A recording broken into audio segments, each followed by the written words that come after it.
Merci. Merci.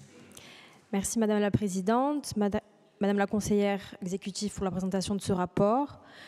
C'est un rapport d'une grande qualité qui apporte une réponse à la fois pertinente, pragmatique, à ce qui constitue une demande sociale d'égalité réelle entre les femmes et les hommes.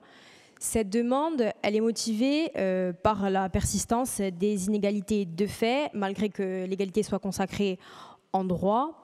Ça, c'est le constat global. Et ensuite, comment ces inégalités se déclinent sur notre territoire.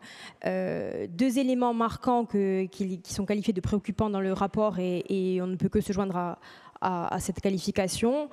38% des jeunes interrogés dans votre enquête ont déjà choisi de changer de comportement, de tenue, de chemin ou de trajet pour éviter des remarques ou des risques de violence. Autre élément marquant, sur un panel de 230 jeunes, quasiment 80% d'entre eux ont déjà été victimes d'insultes sexistes. La majorité de ces jeunes sont des femmes. 48% des jeunes interrogés ont déjà subi une agression sexuelle. La majorité sont des jeunes filles. 21% des personnes interrogées ont déjà subi un viol et la majorité de ces personnes interrogées sont des jeunes filles. Bon, alors dans ces matières-là, il n'est pas question d'arriver à l'égalité, bien sûr, parce que bon, ce serait complètement dommageable. Mais par contre, il est clair que ce que met en avant ce rapport, c'est que les mesures de l'égalité hommes-femmes nous permettent d'avoir un regard analytique et d'y joindre tous les moyens, toutes les mesures qui nous permettent d'analyser et de mettre en place une sécurité, ce qui sécurise à la fois la santé et la vie sociale des hommes et des femmes. Ces mesures, elles permettent de nommer les choses et d'agir de façon transversale, comme vous le décrivez dans votre rapport. Et ensuite, pour ce qui est l'accession à une égalité de fait, il est bon de rappeler, comme vous l'avez fait aussi, que la parité sera toujours notre allié, parce que l'on sait que les codes de la virilité peuvent avoir tendance à nous évincer ou à vouloir définir ce que peut être ou ce que doit être une femme. Et enfin, pour faire écho aux discussions que nous avons eues hier et durant lesquelles on s'est interrogé plus largement sur la société corse que nous voulons construire, la société corse que nous voulons construire, elle est aussi traduite dans ce rapport.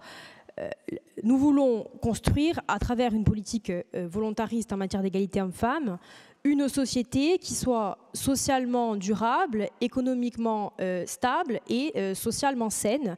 Et pour cela, nous pensons que l'égalité entre les hommes et les femmes, en termes de confiance, d'accès en compétences, dans l'éducation, d'accès à l'emploi, au développement des carrières, sont des éléments indispensables. Et ce sont des grands principes, mais ça résonne peut-être encore plus parce que hier, on a eu des mots très forts pour décliner ce à quoi aspirait la Corse autonome. Et pour faire ce chantier qui ne fait que commencer, nous avons besoin de toutes les forces qui sont à bord. On a besoin de tout le monde à bord pour construire notre futur.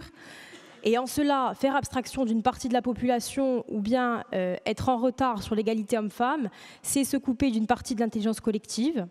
On manque forcément une partie des enjeux du développement et une partie de nos chances de construire une société socialement saine et économiquement stable si ce plan n'est pas, d'une part, pensé par des femmes et d'autre part, si on ne prend pas en compte que les pays ayant le plus d'égalité entre les sexes ont une meilleure croissance économique, tout en considérant bien sûr que cette croissance économique ne peut se faire au détriment des libertés individuelles et que la puissance publique a un rôle important à jouer en cela, dans l'articulation de ce qui garantit la prospérité de notre pays. Je reprends un autre élément du rapport. Par exemple, la Corse est la deuxième région d'Europe parmi les grandes régions socio-économiques qui comprend le plus de femmes employées dans les professions scientifiques et technologiques.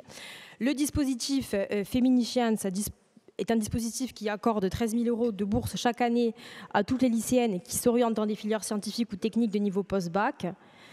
Pouvons-nous nous en féliciter? Bien sûr. La liberté de choix des jeunes filles est essentielle. Mais est-ce que cette approche de la réussite est unique? Non.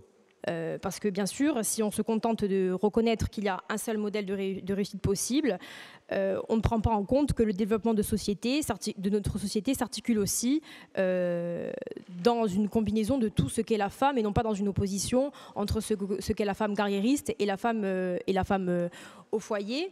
Et enfin, je terminerai en disant que les pays d'Europe qui sont les plus performants en termes de politique familiale obtiennent de meilleurs résultats en matière d'égalité hommes-femmes et étonnamment, ce sont aussi des pays qui ont, étonnamment ou pas d'ailleurs, ce sont aussi des pays qui ont une administration largement déconcentrée et une autonomie, et notamment une autonomie fiscale. Et pourquoi? Probablement parce qu'il ne s'agit pas uniquement d'appliquer des objectifs qualitatifs et quantitatifs, mais qu'il s'agit aussi de les traduire dans des mesures fortes, comme vous le faites au quotidien, comme Madame la conseillère exécutive Bianca Fadzi le fait aussi à travers les politiques de santé.